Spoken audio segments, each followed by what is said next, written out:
और Indian gas वाले चोरी कर रहे हैं। ये लोग सिलेंडर ब्लैक कर रहे हैं। इसका जीता जागता एग्जाम्पल आप देखिए, कमिश्नर साहब के साथ कोई कंप्लेंट आई है।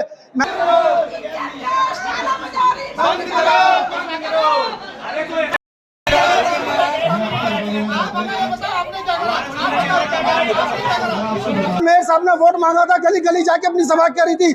आज क्यों नहीं सभा कर रहे हैं वो कि तुम्हारे वहाँ गैस मैं पहुँचाऊंगा? अपने कंट्रोल में क्यों नहीं लेते? वो तो सिटी मजिस्ट्रेट थोड़ी मदद कर दे रहे हैं। आज हमारी पहले एक बोर्ड की मीटिंग थी, उसमें हमारे 14-15 प्रस्ताव थे।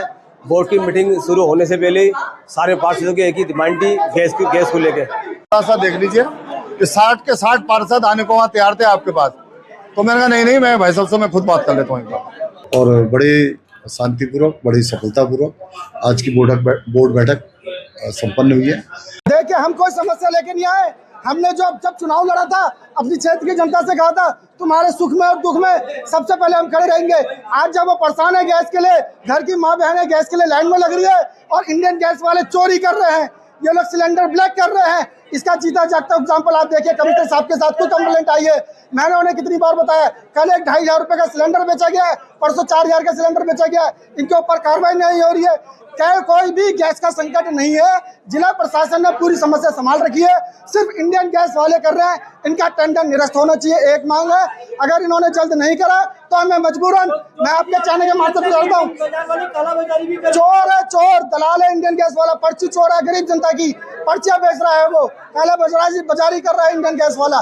इनके ऊपर कार्रवाई नहीं हुई तो मजबूरन हमें डीएम साहब के घर के बाहर बैठना पड़ेगा। आज अपने नगर निगम में मेयर गजराज जिससे भी ये शिकायत की, क्या निपटारा? देखिए, मेरी शिकायत यह है, मैं हूँ एक वार्ड का छोटा सा पार्षद। मेयर साहब 60 वार्डों के पार्षद है। जब मेयर साहब ने वोट मांगा था, गली गली जाके अपनी सभा करी थी। आज क्यों नहीं सभा कर रहे हैं वो कि तुम्हारे वहाँ गैस मैं पहुँचाऊंगा? अपने कंट्रोल में क्यों नहीं लेते? वो तो सिटी मजिस्ट्रेट थोड़ी मदद कर दे रहे हैं, ये सुन ले रहे हैं, जिसकी वजह से गैस गाड़ियाँ मिल जा रही है, फिर भी दलाली हो जा रही है, फिर भी सामने सिलेंडर बिचा रहे। इनकी संपत्ति की जांच करी जाए, कहां से इन्होंने पैसे कमा लिए 1 महीने के अंदर। और हमारे नगर आयुक्त साहब बैठे, इनकी भी जिम्मेदारी बनती है। मैं जिला प्रशासन से निवेदन करना चाहता हूं, इंडियन गैस को अपने हाथ में ले, ठेकेदार का टेंडर निरस्त करा जाए और अपने नेतृत्व में गैस बंटवाई जाए। एक नोडल अधिकारी बना जाए, सेक्टर वाइज करके गैस बांटी जाए सब जगह। और आपको बता दूं, अगर मेरी आवाज ये माननीय सीएम पुष्कर धामी तक जा रही है तो आपकी सरकार ये जिला प्रशासन की वजह से बदनाम हो रही है। और इनके वजह से भी नहीं, ये इंडियन गैस के दलालों की वजह से बदनाम हो रही है। जिला प्रशासन अपनी व्यवस्था संभाल रहा है, मगर आदमी क्या करेगा? जब एक दलाल निकल जाएगा, एक मछली पूरे तालाब को गंदा करेगी। ये खामियाजा आपको 2027 में भुगतना पड़ेगा। आज हमारी पहले एक बोर्ड की मीटिंग थी, उसमें हमारे 14-15 प्रस्ताव थे। बोर्ड की मीटिंग शुरू होने से पहले ही सारे पार्षदों की एक ही डिमांड थी, गैस को लेकर। उसके बाद मेयर साहब ने हमें आश्वासन दिया था कि क्या बोले, बोर्ड की मीटिंग से पहले हम गैस अधिकारी को जो है इनको बुलाएंगे, और वो आए नहीं अभी तक। और खाद्य विभाग से राहुल डांगी जी को बुलाया है। सब पार्षदों में उत्साह ये था कि पब्लिक को गैस नहीं मिल पा रही है, टोटल गैस रिफिलिंग हो रही है और गैस की कालाबाजारी हो रही है जिले के अंदर। अभी मैं एक वीडियो देख रहा था, कल रामनगर में भी क्या बोलते हैं, गैस रिफिलिंग पकड़ी गई है और अवैध गैस रिफिलिंग भी पकड़ी गई है इसमें। और हमारी डिमांड यही है कि आम पब्लिक परेशान है, बहाल है, सुबह को अपना घर से निकलती है और सिलेंडर की लाइन में लगी रहती है, और कहीं भी गैस होम डिलीवरी की भी गैस की कमी नहीं हो रही है। लोगों ने अपनी गैस बुकिंग करी है, बुकिंग की भी गैस नहीं मिल पा रही है। तो सारे पार्षदों की यही डिमांड है कि भैया सिर्फ गैस की व्यवस्था सही करी जाए और जो एसपी वाला है उसका लाइसेंस निरस्त करा जाए। सड़क और विकास कार्य जो हमारे हैं वो तो एक मुद्दा है ही है, लेकिन अभी जो सबसे ज़्यादा बड़ा मुद्दा है वो पे गैस की दिक्कत हो रही है। लोग अपने घरों में खाना नहीं बना पा रहे हैं।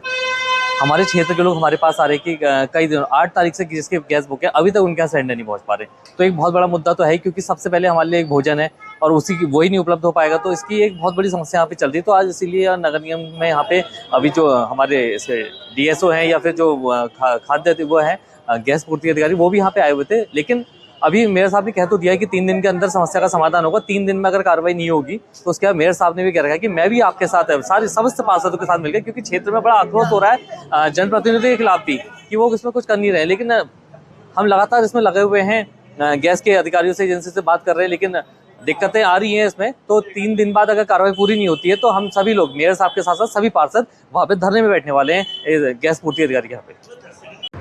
ये तो स्वच्छता में जो जिन्होंने उत्कृष्ट कार्य किया है उनको दिए जा रहे हैं। बाकी आज बोर्ड की बैठक थी हमारी, 14+2 16 प्रस्ताव उसमें पारित किए गए हैं। मुख्य रूप से उसमें एक तो सभी पार्षदों को कहना था कि भाई जो सफाई स्वच्छता कर्मचारी हैं, हमारे पर्यावरण मित्र हैं,